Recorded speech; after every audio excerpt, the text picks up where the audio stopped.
अक्टूबर 2026 अग्निपथ योजना के 4 साल पूरे होने वाले हैं और अग्निपथ योजना के तहत अग्निवीरों का जो पहला बैच है वो भी सेवा से मुक्त होने वाला है। लेकिन इससे पहले ही सरकार के सामने एक बड़ी चुनौती आ गई है और इस संदर्भ में सरकार संभवतः अग्निवीरों के लिए एक बड़ी खुशखबरी ला सकती है, क्योंकि चुनौती इस बात को लेकर के है। अगर आप योजना के शुरुआती स्ट्रक्चर की बात करें तो ये कहा गया था कि योजना में जितने भी अग्निवीर जो है शुरुआत में भर्ती किए जाएंगे उसमें से 25% अग्निवीरों को जो है परमानेंट नौकरी मिलेगी और 75 अग्निवीर जो है वो सेवा से मुक्त कर दिए जाएंगे। लेकिन अब बहुत सारे एक्सपर्ट्स की तरफ से कहा जा रहा है कि सेना में बहुत सारे जो आपके अग्निवीर हैं उनको प्रशिक्षण दिया गया है, प्रशिक्षण पर बहुत ज्यादा खर्च किया गया है। इसमें से खासतौर पर आपका जो टेक्निकल सेवाएं होती हैं, जो आपका विशेषज्ञ सेवाएं होती हैं, वहां पर प्रशिक्षण प्राप्त करने में 2 से 3 साल तक का समय लगता है। और 2 से 3 साल तक अगर आपने किसी रंगरूट को ट्रेन किया है तो उसके बाद सेवा में उसको बहुत कम समय प्राप्त होता है। तो ऐसे में अभी प्रस्ताव सरकार की तरफ से, बहुत सारे एक्सपर्ट्स की तरफ से पेश किया जा रहा है कि हम जो है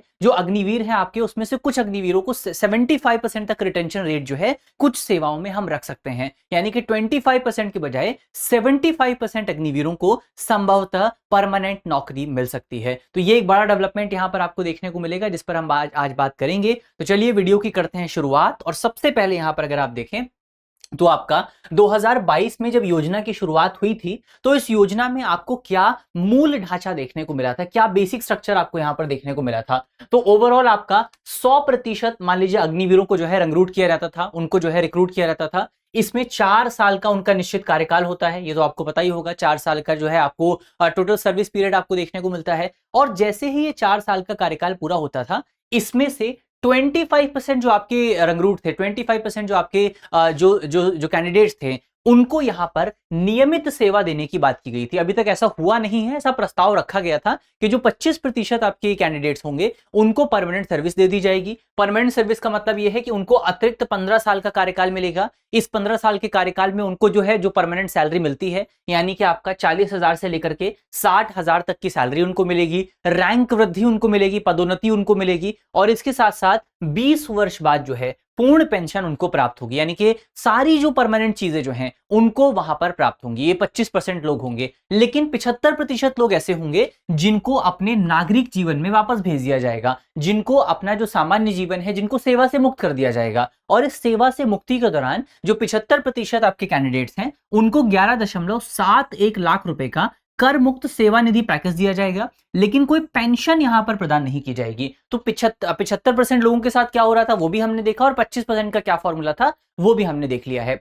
अब यहां पर अगर आप बढ़े आगे तो योजना का मूल उद्देश्य क्या था, योजना की मूल रणनीति क्या थी। यानी कि सरकार ये जो योजना लेकर के आई थी, अग्निवीर योजना लेकर के आई थी, अग्निपथ योजना जो सरकार लेकर के आई थी, उसका मूल उद्देश्य क्या था। योजना के मूल उद्देश्य की अगर आप बात करें, सबसे पहला मूल उद्देश्य था सेना में जो आपका औसत आयु है उसको कम करना और युवाओं को सेना में लेकर के आना। अगर आप देखें तो इस योजना से पहले अगर आप औसत आयु सेना की देखें तो सेना की औसत आयु 32 के आसपास पहुंच चुकी थी, 32 के आसपास सेना की औसत आयु पहुंच चुकी थी। लेकिन अब अगर आप देखें वर्तमान समय में जो अग्निवीर योजना है, जो अग्निपथ योजना है, उसके लागू होने के बाद सेना में जो आपका युवाओं की संख्या है वो काफी ज्यादा बढ़ी है। और युवाओं की संख्या बढ़ने का मतलब ये होता है कि भारतीय सेना की जो क्षमता है उसमें आपको विस्तार देखने को मिला है। तो एक तो ये प्राइमरी उद्देश्य आपको इस पूरी योजना का देखने को मिला था। दूसरा उद्देश्य था भारतीय सेना में पेंशन की जो बोझ है, भारतीय सेना के ऊपर भारतीय जो सैन्य खर्च है उसमें पेंशन का जो बोझ है उस बोझ को कम करना। क्योंकि इस योजना में यह प्रावधान किया गया था कि जितने भी लोग रिक्रूट किए जाएंगे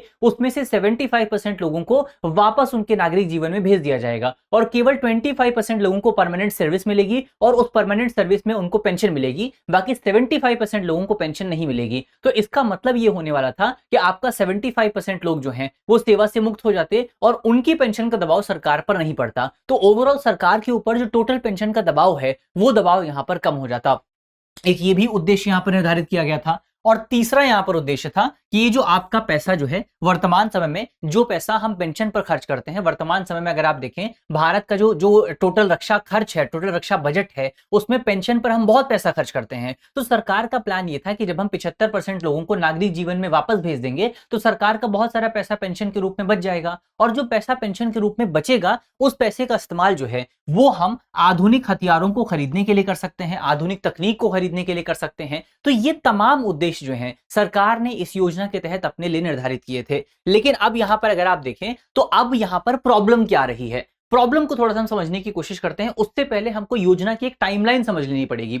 योजना की टाइमलाइन अगर आप देखें तो जून 2024 में इस योजना को इंप्लीमेंट किया गया था, अग्निपथ योजना का शुभारंभ हुआ था और पहले बैच की भर्ती जो है उसकी शुरुआत की गई थी। इसके बाद वर्तमान समय में अगर आप देखें, वर्तमान समय में आपका सैन्य मामलों के विभाग द्वारा जो है एक नीतिगत समीक्षा जारी की गई है, डिपार्टमेंट ऑफ मिलिट्री अफेयर्स, जिसको कौन हेड करता है? इसको हेड किया जाता है हमारे इसको हेड किया जाता है हमारे चीफ ऑफ डिफेंस स्टाफ की तरफ से, सीडीएस की तरफ से। और अब यहां पर क्या कहा गया है? यहां पर यह कहा गया है कि जो हमारी अग्निपथ योजना है उसका जो पहला बैच है, उसका पहला बैच अक्टूबर 2026 में जो है उनका कार्यकाल समाप्त होने वाला है। और उससे पहले यहां पर हमको डिसीजन लेना पड़ेगा। डिसीजन इस बात को लेकर के है कि क्या आपका जो अग्निवीर आपके रिटायर हो रहे हैं या जो अग्निवीर आपके जिनकी सेवा समाप्त हो रही है उसमें क्या हमको 25% को रखना है या ज्यादा नंबर्स को रखना है। अब ये सवाल क्यों उठाए जा रहे हैं कि अभी हमको 25% से ज्यादा लोग चाहिए, उस पर हम बात करते हैं, उसको थोड़ा सा हम समझने की कोशिश करते हैं। उसके लिए यहां पर अगर आप देखें तो आपका सकारात्मक अनुकूलन क्या है? हमारे जो सेना के निवर्तमान सेना प्रमुख है जनरल उपेंद्र द्विवेदी, उनके अनुसार बेसिकली कहा गया है कि अग्निवीर जो हैं वो आधुनिक युद्ध प्रणालियों जैसे ड्रोन हो गया, सर्वेलांस नेटवर्क हो गया, इलेक्ट्रॉनिक युद्ध हो गया, इसके साथ तेजी से तालमेल बिठा पा रहे हैं, इसको जो है तेजी से सीखने में सक्षम हैं और इसी वजह से उनकी जो क्षमताएं हैं वो भारतीय सेना को और ज्यादा मजबूत कर रही हैं। इनकी तरफ से कहा गया कि आपका जो 75% को रिलीज करने की जो चुनौती अगर आप देखें तो 3 वर्षों का अनुभव जो है, 3 वर्षों के अनुभव का निष्कर्ष बताता है कि तकनीकी रूप से सक्षम और प्रशिक्षित बैच के 75% हिस्से को मात्र 4 साल बाद खो देना, ये आपका एक बहुत बड़ा सरकार के लिए एक बहुत बड़ा नुकसान हो सकता है। और यहां पर निष्कर्ष के तौर पर यह कहा जाता है कि योजना में बदलाव जो है वो पूर्व निर्धारित संख्या के बजाय वास्तविक परिचालन आवश्यकताओं पर आधारित होना चाहिए। इसको थोड़ा सा हम और डिटेल से समझने की कोशिश करते हैं कि वर्तमान समय में हो क्या रहा है। अगर आप सामान्य ड्यूटी की बात करें, सामान्य ड्यूटी की जब हम बोलते हैं तो इसमें आप मुख्य तौर पर थल सेना को शामिल कर सकते हैं। तो इसमें आपका मुख्य तौर पर जो आपका लैंड आर्मी होती है, थल सेना को इसमें शामिल किया जाता है। उनका कार्यकाल 4 साल का जो कार्यकाल रहता है वो किस तरीके का रहता है? तो थल सेना में अगर आप सामान्यतः देखें जो सामान्य ड्यूटी होती है उसमें टेक्निकल ड्यूटीज को छोड़ करके जो सामान्य ड्यूटी है उसमें क्या होता है कि 4 साल के कार्यकाल में आपको 6 महीने के लिए प्रशिक्षण दिया जाता है, 6 महीने के लिए आपको ट्रेनिंग दी जाती है और उसके बाद लगभग 3.5 साल का आपका कार्यकाल होता है। ये बहुत ही उपयोगी कार्यकाल माना जाता है कि आपने 6 महीने ट्रेनिंग प्रदान की है, उसमें आपको पैसे मिले हैं और उस पैसे उस ट्रेनिंग का इस्तेमाल जो है आप 3.5 साल जो है देश की सेवा करते हुए निकाल देते हैं और उसके बाद आप जो है वापस नागरिक जीवन में लौट जाएंगे। 75% लोग जो है वो वापस नागरिक जीवन में लौट जाएंगे। लेकिन अब यहां पर अगर आप टेक्निकल सेवाओं की बात करें, टेक्निकल सेवाओं में मुख्य तौर पर जैसे आपका वायुसेना की सेवाएं हो गई या इसमें आपका जो जल सेना है, इसमें आपका जो नेवी है, नेवी की सेवाएं हो गई, नौसेना हो गई। नौसेना और वायुसेना में क्या होता है, यहां पर आपको विशेषज्ञों की जरूरत पड़ती है, यहां पर आपको एक्सपर्ट्स की जरूरत पड़ती है। जैसे पनडुब्बी को चलाने के लिए, एयरक्राफ्ट को चलाने के लिए, एविएशन क्षेत्र में, एविएशन इलेक्ट्रॉनिक्स युद्ध में, इसमें आपको एक्सपर्ट्स की जरूरत पड़ती है और एक्सपर्ट्स को आप 6 महीने में ट्रेन नहीं कर सकते हैं। एक्सपर्ट्स की ट्रेनिंग के लिए आपको ज्यादा समय चाहिए होता है। अगर सामान्यतः आप देखें तो सेना के अंतर्गत, वायुसेना के अंतर्गत, नौसेना के अंतर्गत एक्सपर्ट्स को ट्रेन करने के लिए जो प्रशिक्षण की अवधि होती है वो लगभग आपका 2 से 3 साल तक के आसपास की होती है।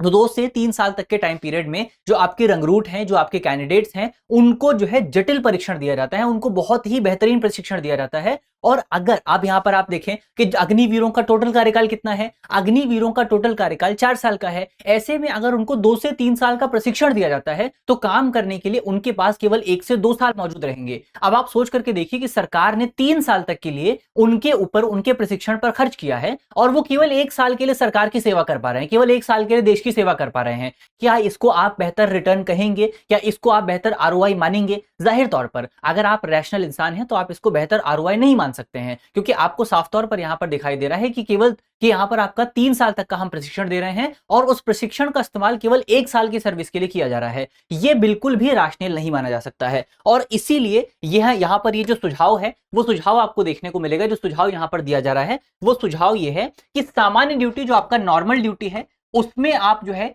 25% को जो है रिटेन कर सकते हैं, उसमें आप 25% को रिटेन कर सकते हैं। लेकिन जो आपके एक्सपर्ट्स होते हैं, जो आपके टेक्नीशियंस होते हैं, जो टेक्निकल एक्सपर्ट्स होते हैं, उनमें आप 25% को रिटेन नहीं, 25% के फॉर्मूले को फॉलो नहीं कर सकते हैं। वहां पर आपको ज्यादा लोगों को रिटेन करना पड़ेगा। क्यों? क्योंकि उनके प्रशिक्षण पर आपने खर्च किया है, उनके प्रशिक्षण पर आपने रिसोर्सेज लगाए हैं, उनको 3 साल तक आपने ट्रेनिंग दी है। तो इसीलिए उनमें जो आपका जो यहाँ पर प्रस्ताव है, वो प्रस्ताव ये है कि आपका सामान्य ड्यूटी में 25% लोगों को जो है वापस रिटेन किया जाए, और जो आपका एक्सपर्ट्स होते हैं, जो टेक्नीशियंस होते हैं, उसमें 75% लोगों को रिटेन किया जाए। तो ये एक प्रस्ताव यहाँ पर आपको देखने को मिलेगा। दोनों के बीच में एक बार हम डिफरेंस को अगर आप समझने की कोशिश करें तो यहाँ पर आप देखेंगे कि आपका जो ग्राउंड इन्फेंट्री होती है या जो आपका थल सेना होती है, और जो विशेषज्ञ सेवाएं होती हैं जैसे नौसेना और वायुसेना में आपको मिलती हैं, इनमें क्या क्या डिफरेंस आपको देखने को मिलेंगे। सबसे पहले प्राथमिक कार्य अगर आप देखें तो ग्राउंड इन्फेंट्री में या सेना में मुख्य तौर पर आपको सामान्य ड्यूटी देखने को मिलती है, जबकि अगर आप नौसेना की बात करें, वायुसेना की बात करें, तो वहां पर आपको जटिल हथियार चलाने पड़ते हैं। ऐसा नहीं है कि आपको इन्फेंट्री में जटिल हथियार नहीं चलाने पड़ते हैं, यहां पर भी कुछ टेक्निकल सेवाएं आपको देखने को मिलती हैं, और उनमें भी आपका 75% रिटेंशन का प्रस्ताव दिया गया है। लेकिन टेक्निकल सेवाएं ज्यादा आपको नौसेना और वायुसेना में देखने को मिलती हैं, इसीलिए आपको नौसेना और वायुसेना में ज्यादा जटिल हथियार और तकनीकी प्रणालियों का संचालन करना पड़ता है। अगर आप देखें आवश्यक प्रशिक्षण कितना रहता है, तो ग्राउंड इन्फेंट्री में जो सामान्य सेवाएं होती हैं वहां पर जो प्रशिक्षण होता है उसका टाइम बहुत कम होता है, मात्र 6 महीने के आसपास होता है। अगर आप जटिल सेवाओं की बात करें, अगर आप टेक्निकल सेवाओं की बात करें, तो वहां पर जो आपका प्रशिक्षण का कार्यकाल है वो बहुत लंबा होता है, 3 साल तक के लिए आपको जो है ट्रेनिंग देखने को मिलती है। इसके अलावा अगर आप प्रशिक्षण पर निवेश की बात करें कि सरकार कितना खर्च करती है, तो आपका ग्राउंड इन्फेंट्री में प्रशिक्षण पर निवेश कंपैरेटिवली कम रहता है, और जो तकनीकी विशेषज्ञ होते हैं वहां पर प्रशिक्षण पर निवेश जो है वो कंपैरेटिवली आपका ज्यादा रहता है। और जो 75% टर्नओवर का प्रभाव है, यानी कि 75% लोग सेवा से मुक्त हो जाएंगे 4 साल बाद, उसका क्या प्रभाव पड़ेगा इन्फेंट्री पर, उसका ज्यादा प्रभाव आपको देखने को नहीं मिलेगा। लेकिन जो आपके तकनीकी विशेषज्ञ हैं उन पर आपको ज्यादा प्रभाव देखने को मिलेगा, क्योंकि 3 साल तक तो उनका प्रशिक्षण ही चलता है और केवल 1 साल की सेवा होती है। तो 3 साल तक अगर प्रशिक्षण चलेगा तो उन पर आपको ज्यादा प्रभाव जो है वो देखने को मिलेगा, अगर 75% लोग सेवा से 4 साल बाद मुक्त हो जाएंगे। तो ये एक इंपॉर्टेंट पॉइंट यहां पर आपको याद रखना है। इसकी वजह से सरकार को बहुत ज्यादा ऑपरेशनल लॉस का सामना करना पड़ सकता है। इसी वजह से हमारे चीफ ऑफ डिफेंस स्टाफ के अधीन जो आपका डिपार्टमेंट ऑफ मिलिट्री अफेयर्स है, जो डिपार्टमेंट ऑफ मिलिट्री अफेयर्स है, उसकी तरफ से जो प्रस्ताव यहां पर दिया गया है, उस प्रस्ताव में आपको 3 मुख्य बिंदु जो है अग्निवीरों को लेकर के देखने को मिलेंगे, अग्निपथ योजना को लेकर के देखने को मिलेंगे। कौन कौन से प्रस्ताव हैं? इसमें सबसे पहला प्रस्ताव यह है कि आपका प्रतिधारण की जो दर है, यानी कि जो रिटेंशन का जो रेट है, उसको बढ़ाया जाए। खास तौर पर आपका जो तकनीकी रूप से मांग करने वाली जो सेवाएं हैं, वहां पर हम रिटेंशन रेट को 25% से बढ़ा करके 75% कर सकते हैं। जो टेक्निकल सेवाएं हैं, जो विशेषज्ञ सेवाएं हैं, जो तकनीकी सेवाएं हैं, वहां पर रिटेंशन रेट को 25% से बढ़ा करके 75% किया जा सकता है, 50, 60 या 75% तक ले जाया जा सकता है। दूसरा जो प्रस्ताव है वो आपका आजीवन वित्तीय सुरक्षा को लेकर के है, यानी कि अगर किसी अग्निवीर की जो मृत्यु है वो आपका लाइन ऑफ सर्विस के दौरान या लाइन ऑफ ड्यूटी के दौरान हो जाती है, ड्यूटी के दौरान अगर किसी अग्निवीर की मृत्यु हो जाती है तो उसके परिवार को आजीवन वित्तीय सहायता सुनिश्चित करने का प्रस्ताव यहां पर दिया गया है। अब तक ऐसा नहीं होता है। अब तक यहां पर अगर किसी अग्निवीर की मृत्यु हो जाती है सर्विस के दौरान, तो उसके परिवार को वो लाभ नहीं मिलते हैं जो लाभ एक परमानेंट जो ड्यूटी वाले मेंबर होते हैं उनको मिलते हैं। तो यहां पर ये एक बड़ा चेंज यहां पर आपको देखने को मिल सकता है। और आजीवन चिकित्सा कवर की भी बात यहां पर की जा रही है, यानी कि अगर कोई अग्निवीर जो है अपने प्रशिक्षण के दौरान या अपनी सर्विस के दौरान उसको कुछ डिसेबिलिटी हो जाती है, कुछ विकलांगता हो जाती है, तो उसको भी सहायता जो है वो सेना द्वारा आजीवन उपलब्ध कराई जाएगी। तो ये एक इंपॉर्टेंट पॉइंट यहां पर आपको याद रखना है कि अग्निवीर को अगर कोई दिक्कत आती है तो वहां पर सेना जो है वो उसकी जिम्मेदारी उठाने के लिए तैयार है। तो हमने ये पूरा प्रस्ताव देखा कि पूरा प्रस्ताव क्या है, प्रस्ताव में क्या कुछ खास बातें हैं। अब यहां पर इस पूरे प्रस्ताव को इंप्लीमेंट करने के लिए सरकार के सामने जो सबसे बड़ी चुनौती है उसको हम कह सकते हैं कि सरकार जो है वर्तमान समय में पॉलिसी ट्रिलेमा का सामना कर रही है, त्रिदुविधा का सामना कर रही है। त्रिदुविधा यानी कि सरकार को 3 चीजों को बैलेंस करना है। कौन कौन सी 3 चीजें? सबसे पहला है सरकार का राजकोषीय बचत। 75% का जो प्रस्ताव था कि 75% लोग जो है सेना से वापस चले जाएंगे, उस प्रस्ताव का जो मूल उद्देश्य था वो ये था कि सरकार को जो पेंशन पर सरकार खर्च करती है उस खर्च को कम करना था। तो ये आपका एक एस्पेक्ट हो गया। दूसरा एस्पेक्ट इसमें सामाजिक राजनीतिक स्थिरता का है कि जो आपके उम्मीदवार हैं वो उम्मीदवार अगर 4 साल बाद जो है 75% उम्मीदवार अगर सेना से बाहर हो जाएंगे तो उनके सामने एक बहुत बड़ी दिक्कत आ सकती है, उनके सामने रोजगार की दिक्कत आ सकती है। और तीसरा इसमें एस्पेक्ट कॉन्सेप्ट है परिचालन दक्षता का, यानी कि ऑपरेशनल एफिशिएंसी का। यानी कि अगर हम किसी टेक्निकल सर्विस में 3 साल तक जो है प्रशिक्षण देते हैं और उसके बाद जो आपका रिक्रूट है या जो आपका कैंडिडेट है वो केवल 1 साल तक सर्विस दे पाता है, तो ये सेना के लिए ऑपरेशनल लॉस हो जाएगा, सेना के लिए नुकसान हो जाएगा। तो अब इन तीनों चीजों के बीच में बैलेंस बनाना बहुत जरूरी है। सेना वर्तमान समय में इसी चैलेंज का सामना कर रही है और डिपार्टमेंट ऑफ मिलिट्री अफेयर्स की तरफ से इसी को लेकर के प्रस्ताव दिया गया है कि हमको इनके बीच में एक बैलेंस बनाना बहुत जरूरी है। तो ये एक इंपॉर्टेंट पॉइंट हमने यहां पर देखा।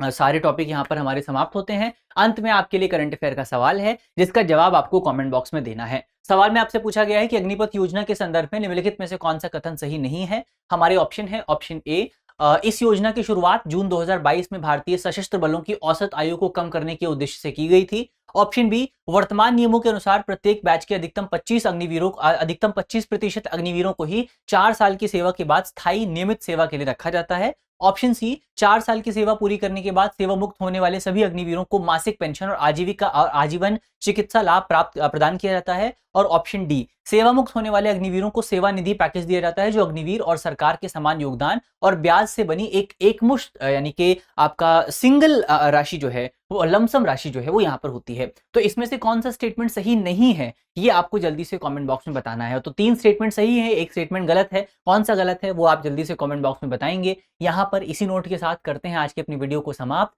मुझे उम्मीद है कि इस वीडियो में हमने जितने भी इंपॉर्टेंट टॉपिक डिस्कस किए हैं वो सारे टॉपिक आपको समझ में आए होंगे। अगर आपको वीडियो अच्छी लगी है तो वीडियो को लाइक कीजिएगा, वीडियो को शेयर कीजिएगा अपने दोस्तों के साथ, अपने साथियों के साथ। अगर आप हमारे चैनल पर नए हैं तो चैनल को सब्सक्राइब करना बिल्कुल मत भूलिएगा। मिलते हैं आपसे अगली वीडियो में, तब तक के लिए अपना ख्याल रखिए, ध्यान रखिए, पढ़ते रहिए। धन्यवाद।